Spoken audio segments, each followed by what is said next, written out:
It is astounding how significantly one idea can shape a society and its policies. Consider this one. If taxes on the rich go up, job creation will go down. This idea is an article of faith for Republicans and seldom challenged by Democrats, and has indeed shaped much of the economic landscape. But sometimes the ideas that we are certain are true are dead wrong.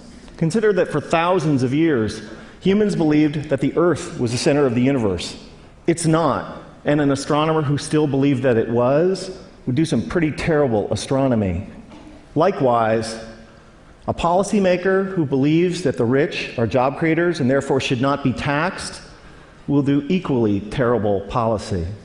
I have started or helped start dozens of companies and initially hired lots of people, but if there was no one around who could afford to buy what we had to sell, all those companies and all those jobs would have evaporated.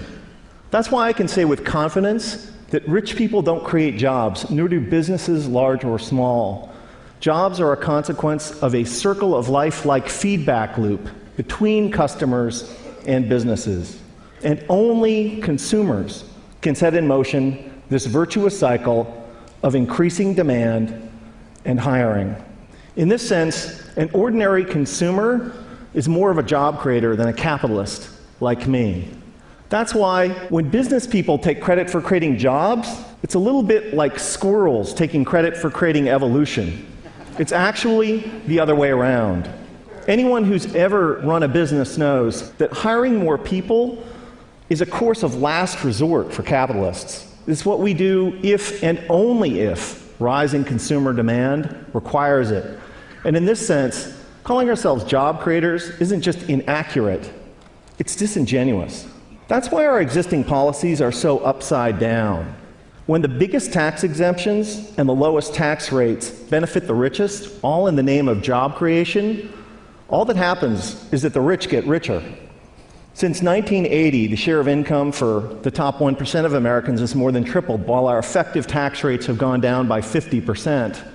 If it was true that lower taxes for the rich and more wealth for the wealthy led to job creation, today we would be drowning in jobs. And thank you.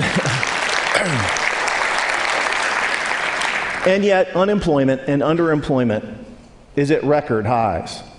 Another reason that this idea is so wrong-headed is that there can never be enough super rich people to power a great economy. Somebody like me makes hundreds or thousands of times as much as the median American, but I don't buy hundreds or thousands of times as much stuff. My family owns 3 cars, not 3,000. I buy a few pairs of pants and shirts a year like most American men. Occasionally we go out to eat with friends. I can't buy enough of anything to make up for the fact that millions of unemployed and underemployed Americans can't buy any new cars, any clothes, or enjoy any meals out. Nor can I make up for the falling consumption of the vast majority of middle-class families that are barely squeaking by, buried by spiraling costs and trapped by stagnant or declining wages. Here's an incredible fact, that if the typical American family still retained the same share of income that they did in 1970, they'd earn like $45,000 more a year. Imagine what our economy would be like if that were the case. Significant privileges have come to people like me, capitalists, for being perceived as job creators at the center of the economic universe, and the language and metaphors we use to defend the current economic and social arrangements is telling. It's a small jump from job creator to the creator. This language obviously wasn't This language was not chosen by accident. And it's only honest to admit that when somebody like me calls themselves a job creator, we're not just describing how the economy works, but more particularly, we're making a claim on status and privileges that we deserve. Speaking of special privileges, the extraordinary differential between the 15% tax rate that capitalists pay on carried interest, dividends, and capital gains, and the 35% top marginal rate on work that ordinary Americans pay, is kind of hard to justify without a touch of deification. We've had it backwards for the last 30 years. Rich people like me don't create jobs. Jobs are a consequence of an ecosystemic feedback loop between customers and businesses. And when the middle class thrives, businesses grow and hire, and owners profit. That's why taxing the rich to pay for investments that benefit all is such a fantastic deal for the middle class and the rich. So, ladies and gentlemen, here's an idea worth spreading.